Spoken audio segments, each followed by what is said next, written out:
Hey guys, this is Shannon with Nearly Organic Noshing, and as you can see, I have a bunch of pineapples in front of me. Earlier this week, I'd hit a really good sale on pineapples, and I thought I would have been able to get them taken care of by now. But between a super hectic, busy week at work and having extra kids in the house, and then getting sick, which, if it sounds like I've been gargling with broken glass, yeah, that's how my throat feels right now. But if any of you moms or other homesteaders out there know, when you have to get things done, you just have to suck it up and push through. So that is what I'm doing today. I am going to be canning and attempting to bring my house up into some sort of an order. So the first thing I'm going to start with is pineapple. We'll see how far I get. I have bacon and ham I need to do today also, but we'll just see how far I get. But I'm going to start with pineapple, and I'm not going to take you through all the boring parts. I'm just going to go ahead and get them cut up. I am going to be saving all of the tops because those are going to get planted in my garden. I did have a whole bunch of pineapple planted, and I've been working on them for over 2 years, but I put a pig in my garden thinking that, naively he would not mess with them because they're so spiky, but he ate them all. So I'm starting over again, and I really want a nice pineapple bed in my garden. So when I saw the sale on pineapples for 99 cents each, I jumped on board and had to grab some, but they're rapidly approaching their I'm almost too ripe date, so I have just got to get this done today. So if you check out the Needy Homesteader, I saw a video on her channel, and she had a very cool pineapple corer. I don't have one of those. I'm just going to be doing them the old-fashioned way, just cutting off the top, cutting the sides, and cubing them. But she has a really cool one, and I'm actually going to look into getting one of those. So I will skip the boring parts. I'm going to go ahead and get all these cut up. I have my pressure canner, but I'm going to use it as a water bath canner.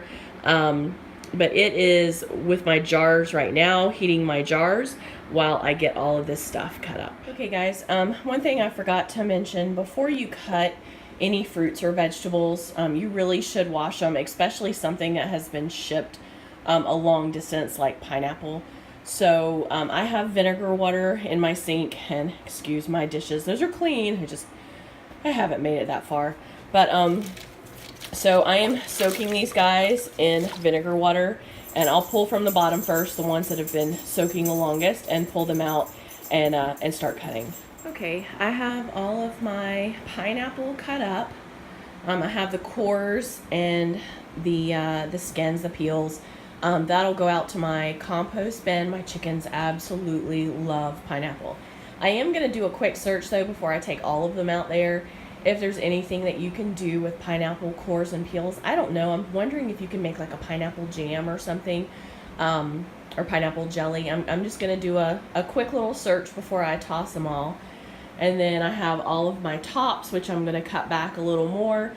And I'm going to put them in some water for now because, honestly, I just am not feeling up to going in, working in the garden and setting up a bed. So hopefully in a day or so I will. So those are going to get put to the side. And then this guy right here, he just looked a little too ripe to go into a jar. So put that to the side.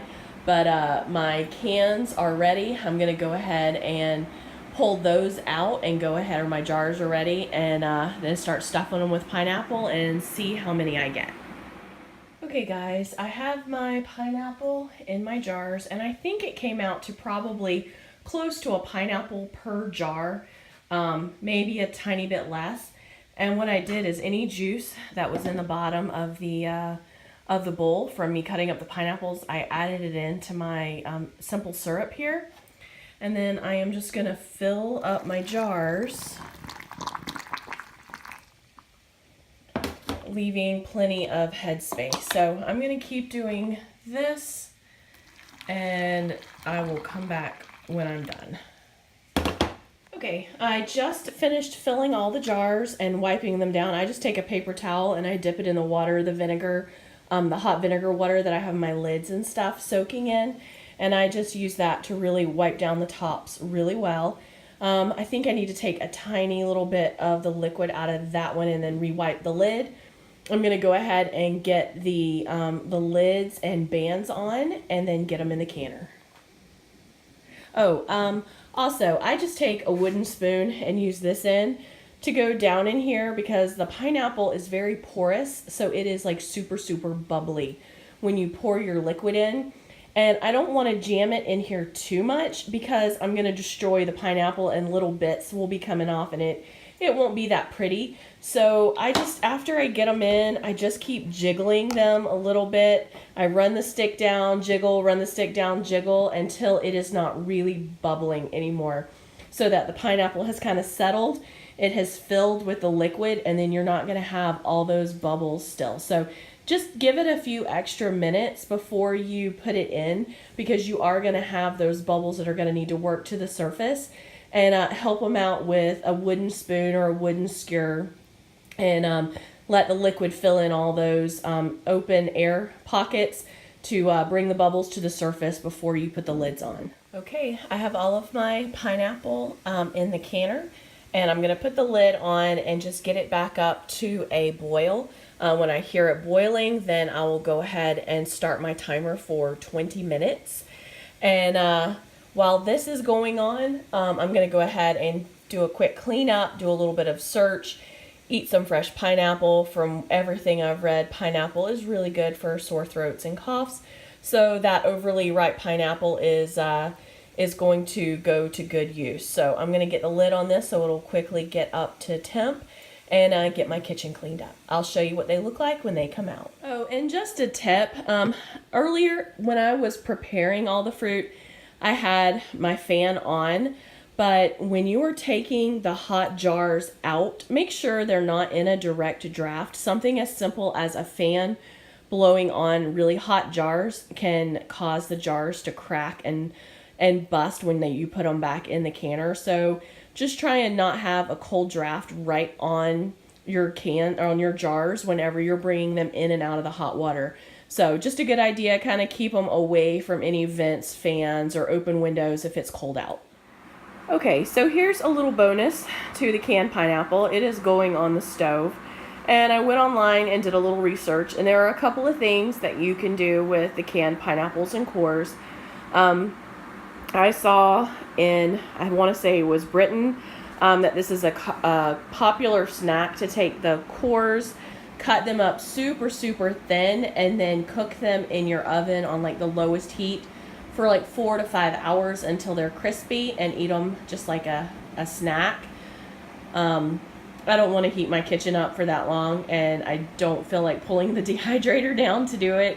So the other option, and I saw this on a site called Kitchen Butterfly, and apparently this is an African Nigerian treat that they do, is they make a pineapple juice, and they take the cores and the peels and they throw them in a stock pot covered with water, simmer them on low for a couple of hours, and then strain them off.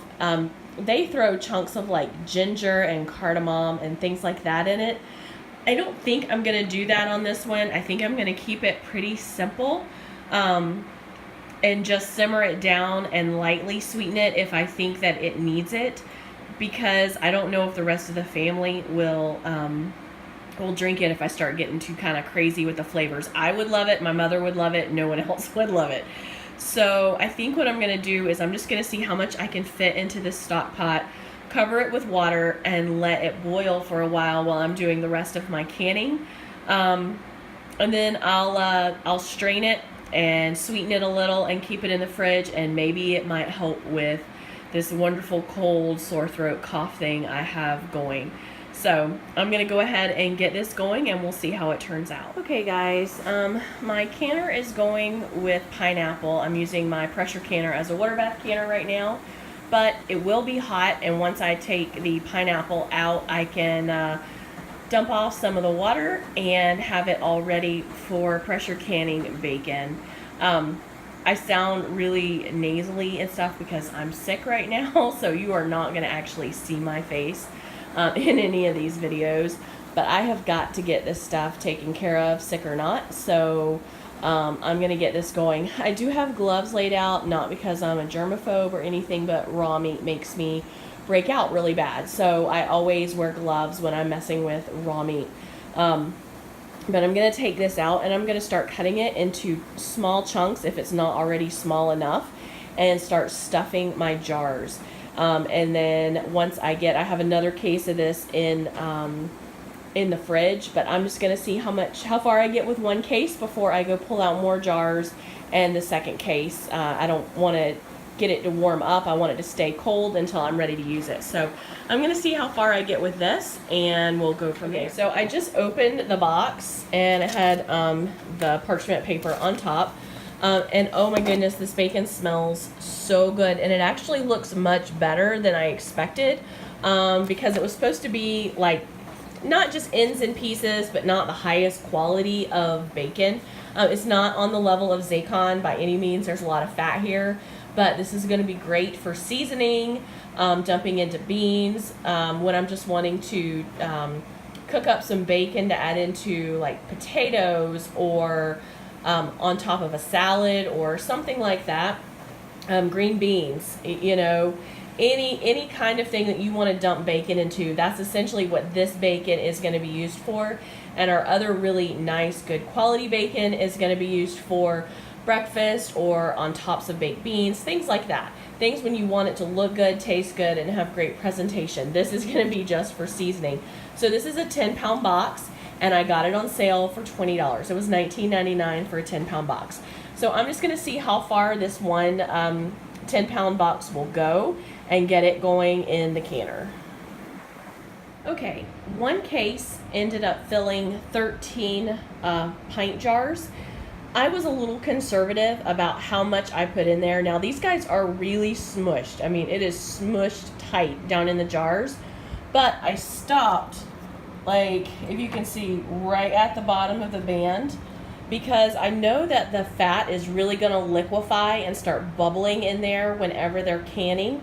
So I'm going to try and give myself as much headspace as possible and still make full use of the jars.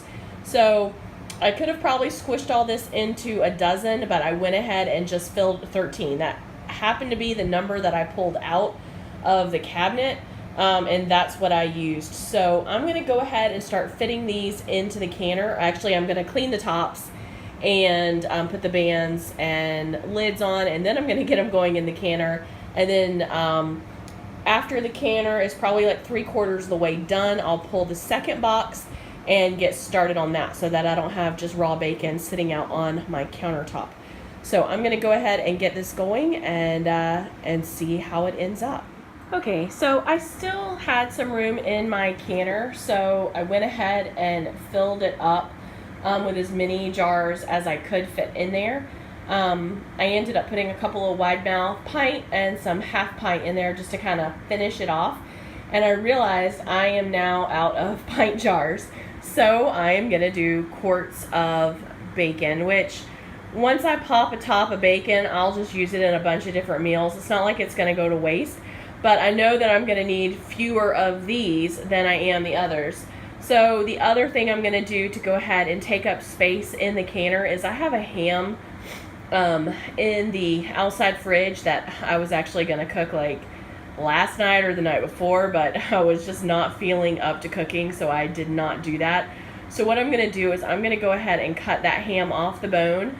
I'm going to take part of it, slice it up, and put it in a pan to cook tonight for dinner, and then the rest of it I'm going to cube up, put into mason jars, and go ahead and cook it since it's pork also, and it's going to be cubed up. That way I'll cook it for 90 minutes also along with the bacon. So I'm going to go ahead and finish cutting this up and getting it in.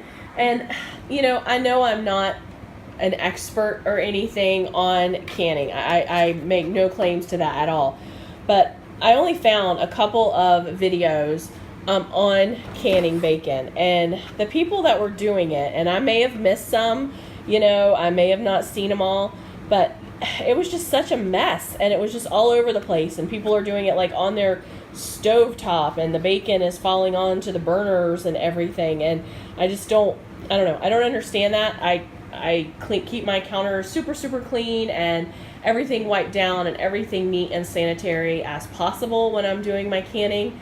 And then one of the things I noticed that when I'm doing the meat, they were reaching in and they were getting pieces and they were pulling them off all apart.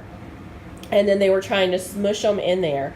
Well, when you pull the bacon out, a lot of times it's all clumped together. So when you pull it off, if you leave it clumped together and slice it up, it just goes into the jar so much better. So that's what I've been doing. Like I said, I'm not an expert by any means, but some of the videos I've watched, it's like people's counters are dirty, there is a mess, there is stuff everywhere, and they're doing it like on a rocky surface or on their burners or something like that. Take your videos with a grain of salt. If you see them not using sanitary practices when they are doing their videos, then maybe you should move on to another video. The information may be good, I don't know, but I honestly, if I go in a video and I watch somebody touch raw meat and then they dip their hand into flour, or they answer their phone, or they do something like that, I'm going to skip right over it and keep on moving. So just a little word to the wise out there. Keep an eye out on those kinds of videos, and I would just double check, triple check any information you get from those, just to be sure that you're on the safe side. All right, guys, I will keep on moving on. Okay, guys, I have the ham cut off the bone. What you see in here is some of the skin pieces and the bone, and I did leave some of the meat on the bone. I didn't try and get every last bit of it off because I'm going to be throwing that in a pot with some beans, and I'm going to make some ham soup and then eat the broth because I really don't feel good. And then we'll end up taking the beans and putting them over rice probably the following day. And then I took some of this overripe pineapple and I took some of the chunks and just have it in a container here with some brown sugar, and I'm gonna put this in the oven for tonight. This is one of Jaden's favorite meals, is ham and mashed potatoes, so I'm really gonna try and motivate and peel some potatoes to go with ham and mashed potatoes tonight for him.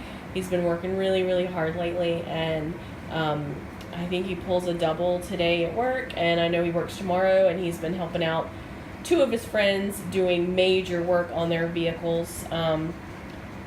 And I just thought I will do something nice for him and make him his favorite meal.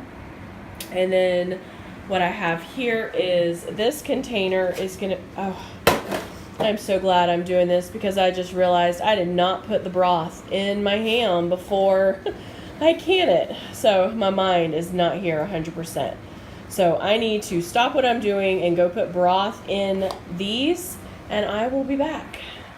Okay, so now I've got broth in with my ham because it is already cooked, and any meat that is cooked has to have a liquid. It has to have a broth of some sort. So I have broth in all of these, and this one right here is just skins and kind of fatty pieces, and that's just going to be a whole container of seasoning. We're not going to eat this per se just to eat, but it's going to be for seasoning. So that is what that one is, and the rest of these are bacon that when this canner is finally done, then I can put the next batch in. So I am going to pull my crock pot down and get some bean soup going, because I think that would be really good right now, and just go and keep on pushing through until everything is done. Okay guys, I thought I would just go ahead and show you what I ended up doing with the pineapple cores and peels. When I had made applesauce in the past, I saved all of my cores and peels from applesauce and made apple scrap cider, and I made apple scrap jelly and stuff like that. So I thought, well, you know, I did my research, and yes, I've seen people that have made the pineapple juice. So I had a big stock pot, actually this one right here, completely full of the pineapple peels and cores and everything, and I cooked it for a couple hours on low, and then I strained it off. I like double strained it. I did it through a colander first, and then I did it through a stainless steel mesh the second time. Added a little bit of sugar, and this is what I ended up with. This whole small stock pot full of pineapple juice. I thought about canning it, but I tend to like really cold or frozen pineapple juice more. So what I'm doing is I am going to freeze it the way I do my orange juice. Whenever I squeeze a bunch of orange juice, I put it in gallon bags and I stack it flat in the freezer, and then I freeze it. So that's what I'm going to do. I'm going to start dipping this out and filling up my bags, and let them cool off a little before I put them in the freezer, but I'm going to go ahead and get them in bags. Separating them out like that will cool them off a little bit more than keeping it in a big mass like this. Okay guys, so from the scraps and peels, this is what I ended up with juice wise. I have these double bagged and they are still really hot to the touch. So once they cool off some more, then I will burp them really well, get all the extra air out, and then get them in the outside freezer laying flat, and I'll put cardboard in between them so they won't take on any weird shapes or anything, and then I can stack them wherever they need to go later. And that's what the color is, just in a glass jar. It ended up being a really pretty color. I think I may have cooked it just a little bit too long. It kind of almost has like a caramely kind of smell to it. So I'm thinking I probably could have taken it off earlier, but this will be good. I like eating pineapple juice, like orange juice, like slush. And this is supposed to be really good for my cough and my sore throat. So this one's going to go in the fridge to start cooling off, and then I'll mix it with some orange juice.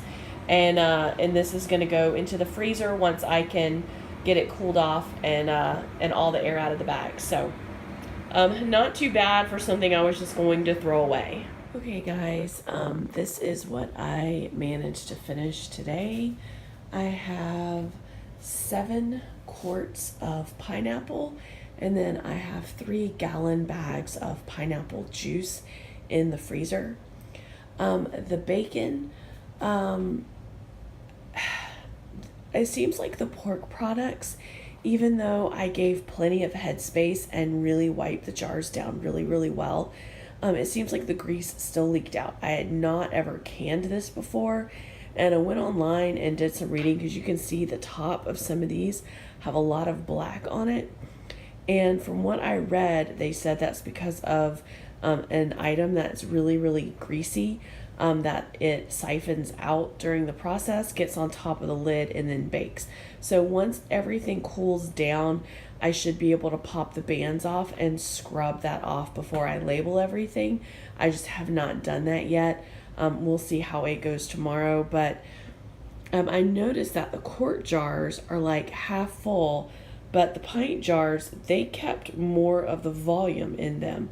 So, and it seems like I smushed them down equal amounts when I put stuff in there, but technically I have, let's see, 1, 2, 4, 5, 6 quarts, and 1, 2, 3, 4, 5, 6, 7, 8, 9, 10, 11, 12, 15 pints and 1/2 pint.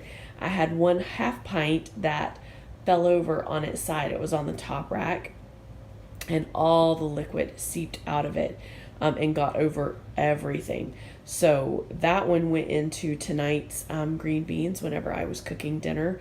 So this is kind of like a learning process of what I'm going to have to do with things like bacon or ham, things like that. I'd never canned that before, but from what I've read online, it seems to be a common issue. So, and they said as long as the lids seal properly, then you don't have to worry about it. So come tomorrow when I scrub everything down, I'm going to like triple check all my lids, and any that did not seal, or if there were any, I'm going to put those in the fridge and use them and just give them a good scrub down. So that is the bacon. We had ham for dinner tonight. I also made ham and bean soup, ham and bean broth, and then tomorrow night I'll make some rice to do the beans over rice. But I went ahead and canned up 3 quarts of ham chunks, and then I have 1, I guess it's like a half a pint and a half, I think is what that size is considered, of seasoning, so that can just get dumped into a thing of beans. And then I have 4 quarts of chicken over here. These are chicken breasts. These are from Zaycon. They canned up beautifully, and I cannot wait to try them in some dishes. So this is where I'm at. This is in one day, and I'm not feeling that great, or I would have just kept on and doing more, but I decided to stop here. And this is all going to go in the pantry tomorrow. So I hope you guys have enjoyed the video, and a lot of this is a learning process for me also. Like I said, I'd never done bacon and ham before, so the fact that it siphoned out, even though I made sure the lids were wiped down really well and I gave plenty of head space, from what I've read, that can happen. So I'm going to get this stuff in the pantry tomorrow after I get it washed and labeled, and keep on going. Okay, guys, I hope you're having a wonderful evening. If you enjoyed the videos, please hit the like button and leave any comments on videos you would like to see, or if you have anything to say about these videos. All right, have a good night.